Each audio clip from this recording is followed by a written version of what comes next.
di podcast Rumah Alfian. Nah, hari ini kita bakalan kedatangan bintang tamu kita dari semester 3 untuk ngobrol-ngobrol santai di sini. Yang kita mau membahas gimana sih struggle-nya dari semester 3, yang kita mau membahas tentang konsep diri. Jangan kabur dulu ya, soalnya ini bakalan bikin kamu lebih kenal sama diri kamu sendiri. Dan kita nggak bakal menggurui, kita bakal bahas 3 komponen utama. Yang pertama ada self image, ideal self, dan self esteem. Dan kita ditemani 2 bintang tamu yang relate banget. Yang pertama ada Mas Dana dan ada Kak Zarba. Ini dia bintang tamu kita, Mas Dana dan Kak Zarba. Selamat masuk. Halo semuanya. Halo, selamat datang Mbak Zanuba dan Mas Dana. Apa kabar semuanya? Alhamdulillah baik. Oke teman-teman, kita bakalan mulai karena bintang tamu kita yang ganteng dan cantik ini udah pada datang. Kita akan mulai dari penjelasan biar nyantol dulu ya. Yang pertama itu ada self image, yang mana itu cara kita melihat diri kita sendiri. Masalahnya banyak dari mahasiswa, apalagi yang semester 3 ini yang mendekati mahasiswa tua, itu melihat dirinya itu lebih jelek daripada kenyataannya. Terus apalagi yang dinamakan kayak konsep diri. Terus ada yang kedua, ideal self, versi diri sempurna yang kita bayangin, yang sering jadi masalah. Standar ini suka nggak realistis, tinggi banget, tapi kemampuan kita masih proses. Oke, dan ujungnya ada self esteem. Apa itu self esteem? Alias harga diri. Kalau 2 hal tadi nggak ketemu di tengah, ya self esteem langsung mental. Nah, kecenderungan ini banyak dihadapi mahasiswa semester 3 karena tuntutan makin berat, banyak yang merasa tiba-tiba tuh insecure. Oke, jadi kita bakalan masuk ke sesi tanya jawab, sharing-sharing cerita dengan 2 bintang tamu kita, yaitu Mas Dana dan Mbak Zanuba. Nah, yang pertama aku bakalan tanya-tanya nih tentang cerita hidupnya Mbak Zanuba, tentang self image. Mbak Zanuba, kamu kan pernah cerita kalau self image kamu itu berubah sejak kuliah. Nah, itu gimana tuh ceritanya? Boleh diceritain? Jadi dulu tuh pas aku SMA, aku tuh masuk orang yang berprestasi ya. Dan kenapa ketika pas aku masuk kuliah ini, aku tuh jadi merasa kayak di antara teman-temanku tuh, aku tuh paling biasa aja. Melihat teman-teman tuh pada jago banget gitu. Nah, pendengar, ini contoh klasik self image dari Kak Zarba. Anjlok bukan karena dia tiba-tiba nggak mampu, tapi karena kepentingan sosial. Iya, padahal kalau dipikir-pikir ya, nilai aku tuh masih oke-oke aja sih. Tapi ya itu, rasanya tetap kurang. Oh, seperti itu. Nah, jadi teman-teman, dari penjelasannya Kak Zarba ini yang disebut destroyed self image, yang mana cara kita melihat diri sendiri itu kayak sering salah ya. Iya. Ya, gara-gara melihat hidup orang lain kayak yang lebih pintar dari kita gitu kan, destroyed diri sendiri ya. Terus self image harusnya dibangun dari evaluasi diri yang realistis, bukan dari banding-bandingin. Nah, gitu sih. iya setuju banget. Nah, dari konsep itu tuh, aku tuh mulai sadar kalau aku tuh terlalu keras gitu sama diriku sendiri. Itu tadi kan penjelasan dari Kak Zarba ya, dimana tentang self image. Nah, untuk sekarang ini beda lagi sama ceritanya Kak Zarba tadi. Kita akan mendengarkan cerita Mas Dana yang membahas tentang ideal self. Jadi, Mas Dana, kamu kan beda kasus sama Kak Zarba ya. Jadi, Mas Dana tadi kan bilang kendalanya tuh di ideal self. Jadi gimana tuh?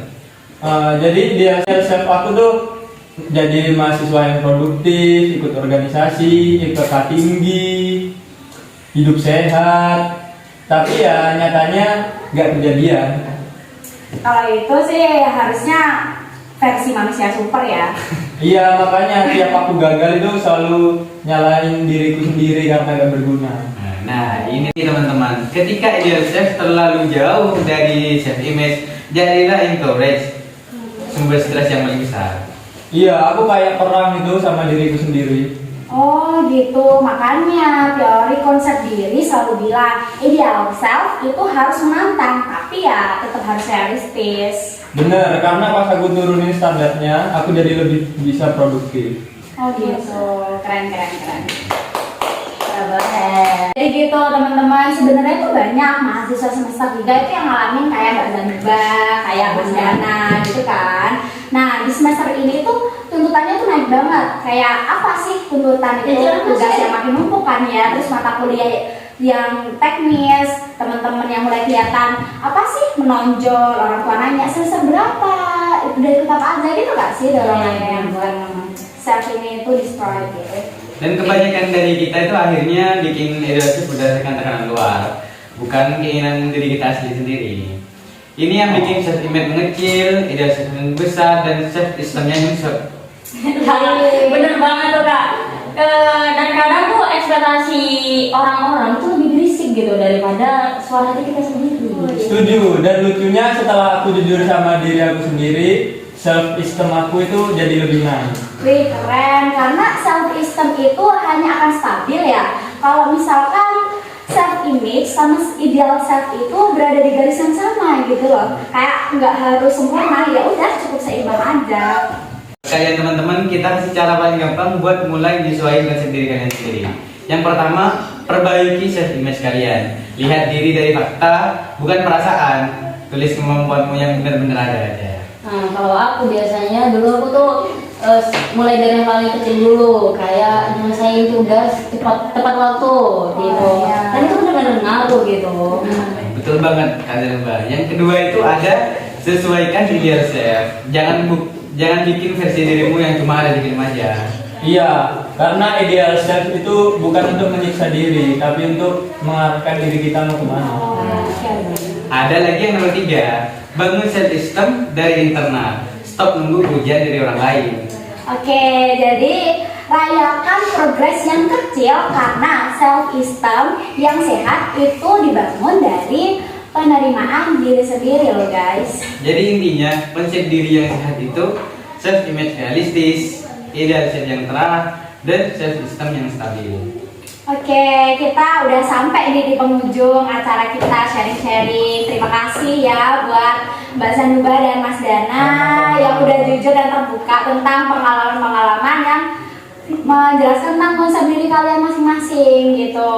Jadi semoga cerita kalian ini bisa bikin pendengar itu sadar bahwa kalian tuh nggak sendirian guys. Kalian tuh ada teman-teman yang seperti Mbak Zanuba dan Mas Dana itu. Oke teman-teman, terima kasih yang udah pada dengerin podcast kita yang di rumah Mas Alvin. Nah, jadi sampai ketemu di episode berikutnya. Tetap waras, tetap sayangi diri sendiri, dan ingat, perjalananmu harus tetap valid.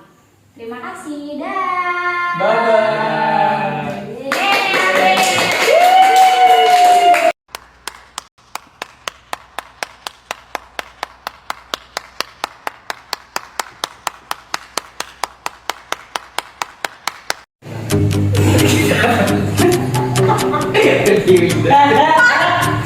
Lagi Udah minum. Yuk, kasih senyum dulu, kasih ke depan matahari.